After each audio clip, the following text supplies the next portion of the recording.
Hello friends, అందరూ ఎలా ఉన్నారు? నేనైతే చాలా బాగున్నాను. మీరు కూడా బాగుండాలని మనస్ఫూర్తిగా కోరుకుంటున్నాను. Welcome to our channel Anu Reddy life style. ఈరోజు వ్లాగ్ అయితే ఈవినింగ్ 4 to 9 వరకు ఏమేమి పనులు చేశాను అనేది ఈరోజు వ్లాగ్. ఈరోజు అయితే సిద్దిపేటకి వెళ్ళాను ఫ్రెండ్స్. అందుకే ఇప్పుడు ఫ్రెష్ అప్ అయ్యి బట్టలు నానబెట్టి ఇల్లు ఊడ్చేసి తర్వాత ఆకిలి కూడా ఊడ్చుకున్నాను. ఇక బట్టలు నానబెట్టాను అని చెప్పాను కదా, నానే ఉంటాయి. అవైతే ఉతికేస్తున్నాను. ఉతికేసి ఆరేస్తున్నాను. ఆరేసి ఇంట్లోకి అయితే వచ్చాను. ఇంట్లోకి వచ్చి వాటికి కొన్ని బియ్యం అయితే చల్లాను పక్షులకి. తర్వాత కొన్ని వాటర్ పోసాను.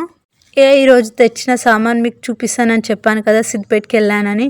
వెళ్ళిన పని ఒకటైతే తెచ్చింది మరొకటి అన్నట్టు అయిపోయింది. ఈరోజు నేను సిద్దిపేటకి వెళ్ళి ఏమేమి తీసుకొచ్చినా, ఎందుకు సిద్దిపేటకి వెళ్ళినానో చెప్తా. ఈరోజు అయితే మా ఆయన బైక్ది సైడ్ స్టాండ్ అయితే విరిగిపోయింది. దాని గురించి ఆయన వెళ్తా అంటే నేను కూడా వస్తా అని చెప్పి వెళ్ళిన. మనం బయటికి వెళ్తే ఊకుంటామా, ఏదో ఒకటి తీసుకురాకుండా. పోయేటప్పుడు అయితే ఏం తీసుకోవద్దంటే సరే అని చెప్పేసి వెళ్ళి వచ్చేటప్పుడు ఇన్ని సామాన్లు తీసుకొని వచ్చేసరికి మా ఆయన ముఖం అయితే చాలా చేంజ్ అయిపోయింది. ఇక తర్వాతనైతే ఇంట్లోకి తెచ్చిన సామాన్లు అయితే చూపిస్తాను రండి. ఈ ఎక్స్ట్రా వచ్చేసి అయితే 150 అంట, 30 ఎగ్స్ వస్తాయంట. ఇదే ఫస్ట్ నేను ఎక్స్ట్రా తీసుకోవడం. ఎప్పుడైనా ఇట్లా కుల్ల తీసుకొచ్చేదాన్ని. ఏప్రిల్ 1 కంటే కొంచెం ముందే తెస్తే తక్కువకి వస్తుండే కావచ్చు. అంత యుద్ధం పుణ్యమా అని అన్ని రేట్లు అయితే పెరిగాయి.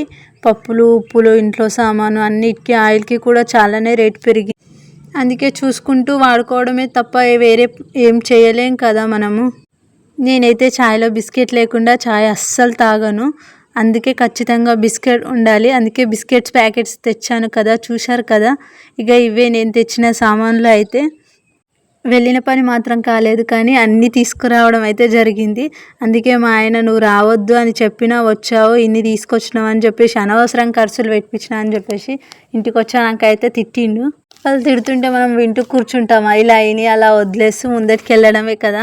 ఇక వేడి ఛాయ్ అయితే వచ్చి తాగుతున్నాను ఫ్రెండ్స్. బయట కూర్చొని చల్లగాలికి ఛాయ్ తాగి కొద్దిసేపు అలా రిలాక్స్ అయిన తర్వాత ఇక బౌల్ అయితే తోమేస్తున్నాను.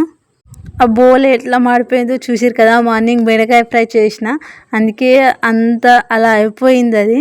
మొత్తానికైతే బౌల్ తోమేసి అట్లా చల్లగాలి కొద్దిసేపు అట్లా బయట తిరిగి ఫోన్ చూసిన. తర్వాత అయితే మా ఆయనకు కర్రీ వద్దు అంట, ఆమ్లెట్ వేయి నాకు అని చెప్తే సరే అని చెప్పి ఇక ఉల్లిపాయ కట్ చేసి, మిరపకాయలు కట్ చేసి ఇక ఆమ్లెట్ అయితే వేసిన.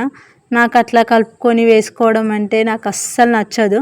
అందుకే నేనైతే డైరెక్ట్గా వేసుకొని దాని మీదనే కారం, ఉప్పు, మసాలా, పసుపు వేసి ఆనియన్స్ అండ్ మిర్చి కూడా దాని మీదే చల్లాను.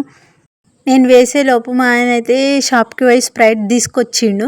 ఇక స్ప్రైట్ తెచ్చుకొని ఆనియన్స్ పెట్టుకొని ఆమ్లెట్లో తింటుంటే మస్తు అనిపిస్తుంది అబ్బా. మీరు కూడా ఒకసారి ట్రై చేయండి. ట్రై చేస్తే మీకు కూడా తెలుస్తుంది కదా. ఇక మా ఆయన అయితే అట్లా డైరెక్ట్ తినడు, అన్నంలోనే పెట్టుకొని తింటాడు. ఇక నైట్ అయితే రైస్ పెట్టలేదు, మార్నింగ్దే ఉండే. అన్నం వేస్ట్ చేయడం అయితే నాకు నచ్చదు.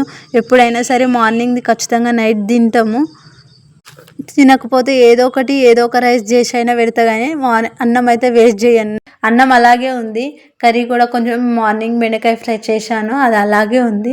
బెండకాయ కర్రీతో నేను తినా, నాకు వద్దు అని చెప్పేసి అంటే ఇక ఆయన గురించి ఆమ్లెట్ వేద్దామని చెప్పి, ఆయనకైతే ఇలాగే నచ్చుతుందని ఆయనకు అవన్నీ కట్ చేసి అట్లా కలిపి వేసిన. నాకు మాత్రం అస్సలు అట్లా నచ్చదు. అందుకే నాకు మాత్రం సపరేట్గా వేసుకున్నాను. లాస్ట్లో చూశారు కదా, ఆమ్లెట్ అయితే సూపర్ వచ్చింది. ఇది ఫ్రెండ్స్ ఈరోజు వీడియో నచ్చితే అయితే లైక్ చేయండి. నెక్స్ట్ వీడియోతో మళ్ళీ కలుద్దాం.